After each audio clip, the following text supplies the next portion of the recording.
दोस्तों इस वीडियो में मैं आपको बताऊंगा कि आईटीबीपी के तरफ से जो ट्रेडमैन बावर सफाई कर्मचारी के लिए वैकेंसी निकली है उसके लिए आप कैसे ऑनलाइन अप्लाई कर सकते हैं। आप जब आईटीबीपी के ऑफिशियल वेबसाइट पर आएंगे तो आपको सबसे फर्स्ट पर ही यहाँ पर एडवर्टाइजमेंट दिखाई दे जाएगी।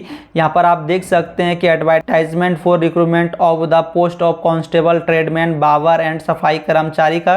तो आप जब इस पर क्लिक करेंगे तो आपके सामने में ऑफिशियल नोटिफिकेशन इसकी कुछ इस तरह की ओपन हो जाएगी। यहाँ पर आप देख सकते हैं कि इसके लिए आप जो है 28/7/2024 से आप अप्लाई कर सकते हैं और इसके लिए अप्लाई करने की जो लास्ट डेट रखी गई है 26/8/2024 तक रखी गई है। और आप यहां पर देखेंगे कि टोटल 143 पोस्ट पर वैकेंसी आई है, जिसमें बावर के लिए 5 पोस्ट, सफाई कर्मचारी के लिए 101 पोस्ट और गार्डनर के लिए 37 पोस्ट रखी गई है। इसमें मेल और फीमेल दोनों अप्लाई कर सकते हैं। देन आप जब स्क्रॉल कर नीचे आएंगे तो यहाँ पर आप देख पाएंगे कि इसके लिए जो सैलरी है वो 21,700 से लेकर 69,100 रुपए तक आपको इसमें सैलरी देखने को मिलेगी। तो इस तरह की सारी नोटिफिकेशन आप एक बार अपने से रीड कर लेंगे। यहाँ पर आप देख सकते हैं कि आप अगर कांस्टेबल बावर के लिए, तो यहाँ पर आप देख सकते हैं कि अगर आप कांस्टेबल या फिर बावर सफाई कर्मचारी के लिए फॉर्म फिल करते हैं तो आपकी एज जो है वो 18 से 25 साल के बीच में होनी चाहिए।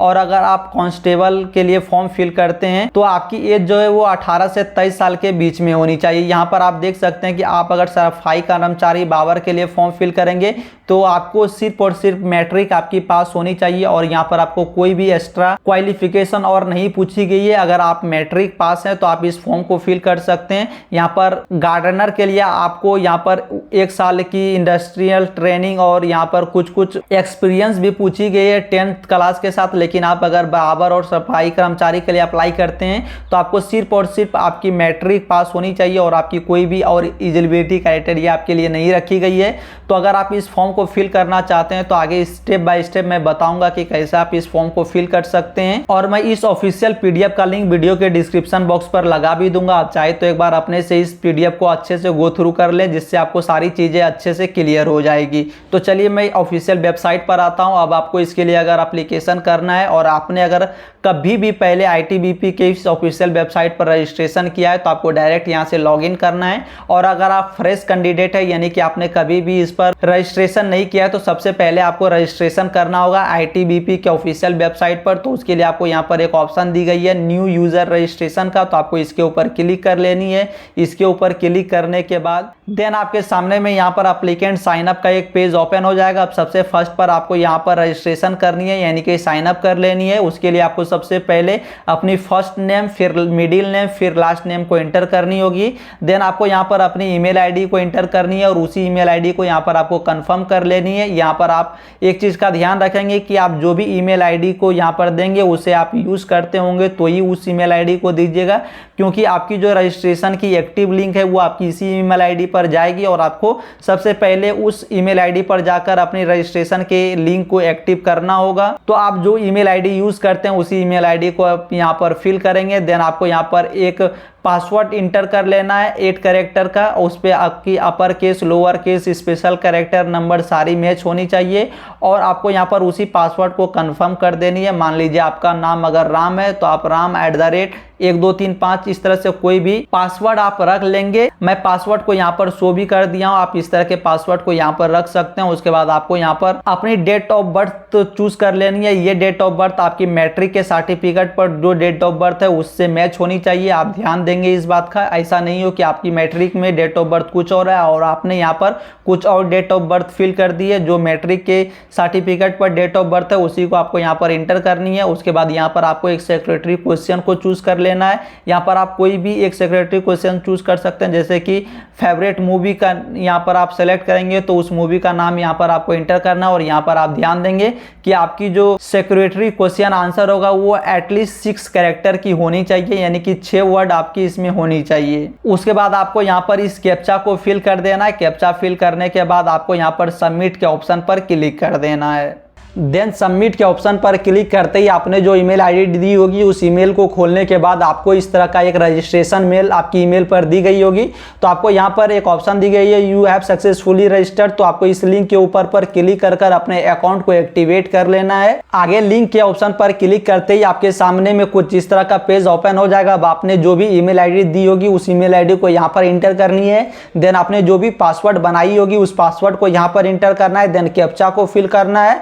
उसके बाद आपको यहाँ पर लॉगिन हियर के ऑप्शन पर क्लिक कर देनी है। आगे लॉगिन के ऑप्शन पर क्लिक करते ही आपके सामने में आपकी एप्लीकेशन की डैशबोर्ड ओपन हो जाएगी। अब आपको यहाँ पर एक ऑप्शन दिखाई दे रहा होगा प्रोफाइल डिटेल्स का, तो आपको इसके ऊपर क्लिक कर अपनी सारी डिटेल्स को इंटर कर देनी है। तो चलिए मैं प्रोफाइल डिटेल्स के ऑप्शन पर क्लिक करता हूँ। उसके बाद आपको यहाँ पर सबसे फर्स्ट पर अपनी फर्स्ट नेम को इंटर करनी होगी जो कि पहले से ऑलरेडी इंटर होगी। उसके बाद आपको यहाँ पर अपनी मोबाइल नंबर इंटर करनी है।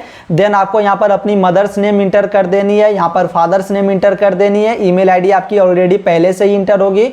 उसके बाद आपको यहाँ पर एक कंट्री का ऑप्शन दिखाई दे रहा होगा, यहाँ से आप जाकर अपनी कंट्री को सिलेक्ट करेंगे। देन आपके सामने में नीचे एक एड्रेस है परमानेंट एड्रेस का, तो आपको अपनी एड्रेस को यहाँ पर फिल करनी है। आपको अपनी सिटी या फिर गांव का नाम इंटर करना है, स्टेट, डिस्ट्रिक्ट, उसके बाद पिन कोड को इंटर कर देना है। और अगर आपका परमानेंट एड्रेस और करस्पॉन्डेंट एड्रेस दोनों सेम है तो आपको यहाँ पर परमानेंट एड्रेस सेव करने के बाद यहाँ पर इस चेक बॉक्स के ऊपर क्लिक कर देना। इस पर क्लिक करने के बाद आपने जो भी परमानेंट एड्रेस दी होगी वो करस्पॉन्डेंट एड्रेस में ऑटोमेटिक फिल हो जाएगी। देन आपको यहाँ पर अपनी अदर डिटेल्स को इंटर करने का एक ऑप्शन आ जाएगा। इसमें अपनी रिलीजन्स को आप सेलेक्ट करेंगे, आप हिंदू, मुस्लिम, क्रिश्चियन जिस भी रीजन से बिलोंग करते हैं। देन आपको यहाँ पर अपनी नेशनलिटी सेलेक्ट करनी होगी, आप यहाँ से इंडिया सेलेक्ट करेंगे। देन आपको यहाँ पर पूछी जा रही है कि क्या आप इंटरेस्टेड है स्पोर्ट में। अगर आप इंटरेस्टेड है और आपने अगर यस की है तो आपको पूछी जाएगी कि आपकी स्पोर्ट की अचीवमेंट क्या है और किस टाइप की स्पोर्ट्स आप खेलते हैं। और अगर आप यहाँ पर नो करते हैं तो आपको यहाँ पर कुछ भी चीजें नहीं देनी पड़ेगी। देन आपको नीचे पर यहाँ पर क्वालिफिकेशन डिटेल को आपको इंटर करनी होगी, तो उसके लिए यहाँ पर आपको अपनी एजुकेशन क्वालिफिकेशन को सिलेक्ट करनी है कि आपने किस डिग्री को अचीव किया है। जैसे कि आप यहाँ पर आपको कई सारी डिग्री दिखाई देगी और यहाँ पर आपको 12th पीसीबी डिप्लोमा इस तरह की काफ़ी सारी चीज़ें यहाँ पर आपको दिखाई देगी। आपको यहाँ पर एक ऑप्शन दिखाई दे रही होगी 10th पास का, तो आप सबसे पहले यहाँ पर 10th के डिटेल्स को इंटर करेंगे। आपको यहाँ ऊपर पर दिखाई भी गई है कि पहले आपको 10th भरना है, फिर 12th, फिर बीए, बीकॉम, बीएससी इस तरह की आपने कोई डिग्री की है तो वो इंटर करनी है। तो सबसे पहले मैं यहाँ पर 10th पास को सिलेक्ट करूँगा। फिर आपको अपनी इंस्टीट्यूट नेम को इंटर करनी है। उसके बाद आपको कितनी % मार्क्स आई थी उस % को आपको यहाँ पर इंटर कर देनी है। यहाँ पर आप अपना % जो है वो पॉइंट में नहीं देंगे, ये जो मार्क्स है वो आपकी पॉइंट में नहीं होगी। मान लीजिए आपकी 60.5 मार्क्स अगर थी तो आपकी यहाँ पर 60 को इंटर करने के बाद 0.5 का ऑप्शन आपको नहीं दिखाई जाएगी। तो इस तरह से आप अपने ओवरऑल मार्क्स को लिख लेंगे।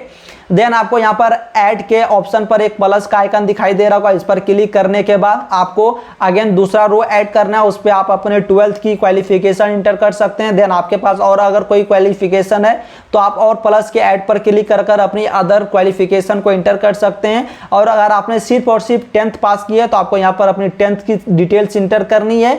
देन आपको यहाँ से नीचे चले आना है। उसके बाद यहाँ पर आपकी जेंडर आपको दिखाई देगी, आप मेल फीमेल जो भी है यहाँ से सेलेक्ट करेंगे। देन आपको यहाँ पर अपनी मैरिटल स्टेटस को सेलेक्ट करनी है, आप मैरिड है, अनमैरिड है, डिवोर्सी है, तो आप यहाँ पर अपने अकॉर्डिंग इस सेक्शन को सिलेक्ट करेंगे। यहाँ से मैं अनमैरिड करता हूँ। देन आपको यहाँ पर आपकी कैटेगरी दिखाई देगी, आप अगर यूआर कैटेगरी से आते हैं जो कि जर्नल होती है, देन आप अगर एससी, एसटी, ओबीसी इस तरह की कैटेगरी से आते हैं या फिर ईडब्ल्यूएस तो आप अपने अकॉर्डिंग इसे सेलेक्ट करेंगे। यहाँ मैं आपको बता दूं कि यूआर, ओबीसी और ईडब्ल्यूएस कैटेगरी के लिए इस फॉर्म को फिल करने की जो अमाउंट है वो 100 रुपीज रखी गई है। और अगर आप एससी या एसटी कैटेगरी से आते हैं तो आपको 1 भी रुपए की पेमेंट यहाँ पर नहीं करनी होगी, आपके लिए ये फॉर्म बिल्कुल फ्री है। देन आपको यहाँ पर अपनी एक्स सर्विसमैन के डिटेल्स को एंटर करनी है। आप अगर एक्स सर्विसमैन है तो आपको यहाँ पर एक्स सर्विसमैन के ऑप्शन पर क्लिक करनी है। अगर आप आईटीबीपी के एक्स एम्प्लॉय है या फिर एम्प्लॉय है तो आपको यहाँ पर इसको टिक करनी है। देन अगर आप अनएम्प्लॉयड है या फिर किसी प्राइवेट सेक्टर में काम करते हैं तो आपको यहाँ पर इस ऑप्शन को क्लिक कर लेनी है। उसके बाद